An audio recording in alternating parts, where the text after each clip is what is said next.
and we are back. You are tuning into Global Youth Radio. My name is Sebao. We are at the Mfuleni local municipalities in Vanderbijl Park. It's a beautiful, beautiful, beautiful day. And yeah, man, we are at the Mayoral bursary handover. And I'm with a very beautiful, a very important lady, a member of the bursary board, Ms. Serogane Tsotetsi. How are you, ma'am? I am good, thanks, and you, sir? Well, thanks for asking. I was saying before we started, it is a beautiful day, né? It is. Tell me, what does this beautiful day mean to you as an individual and professionally as well, obviously?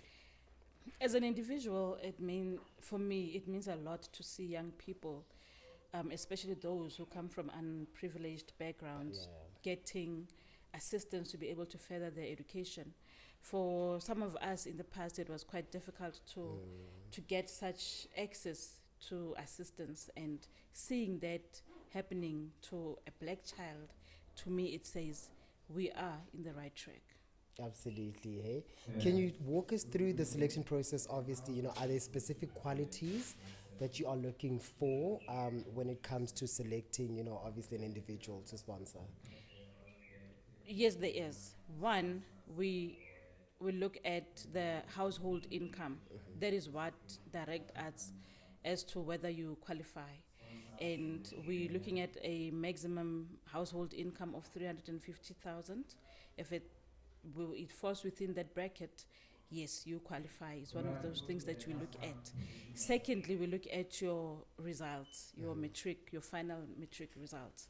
However, our shortlisting is before you get your results, meaning we're looking at your mid-term results. Okay, so March, June? June results, okay. Basically, we're looking at those, and then we start the shortlisting from there. Okay. And then when you get your matric results, then we review the shortlisting process. And I have to say that to some extent, we realized that those whom we had rejected in June, they have done much better. Much better yes. now. Now we also have and those who did quite good have done quite bad. Yeah, so it's quite a tumultuous exercise for us to do, but we do it. It takes us the whole day because now we have to go back.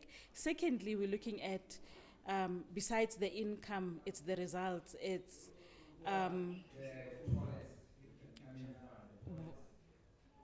kids, where we find that we have kids who come from mostly single parents. That's what we get the most, yes. And the verification process as well, it has to include the social workers, because we need to make sure that if you say you don't have a father or a mother, they are there. But it becomes a simpler process when we have a death certificate in the application form and everything else. SASSA recipients are our main beneficiaries. Yes. Okay, lovely. Given the high volume, obviously, of applications that you guys do get, right? How does the board ensure that the most deserving and at-risk students are prioritized? Like I said, firstly, we look at the household income and we put them together. Yeah. But what mainly puts the nail in the coffin is to say you are deserving of the bursary is our social workers report, because they physically go to the household. Yes. Yeah. They physically go there to verify everything, and then when they come back, then we know, we review the process again to say we are happy with the reports, we are happy with everything that we have. And during the process, once we are our beneficiary, we don't just give you a bursary and let you be. We follow up. When we realize there's problems, you are not making it through the year, we intervene, even with the institution, to say, can you assist with psychology? Can you do this? Just so we push you through. Okay. What measures are there in place, obviously, to ensure, that the bursary fund is managed with total transparency as well as accountability? The individuals that are part of the bursary committee, they are not part of Mfuleni municipality. Yeah, they do not work for the municipality. Number one.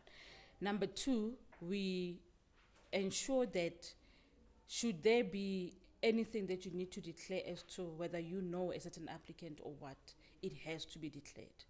and you may not be part of the processing. Should it be the Should case, it be the right? case? Fortunately, we did not have that.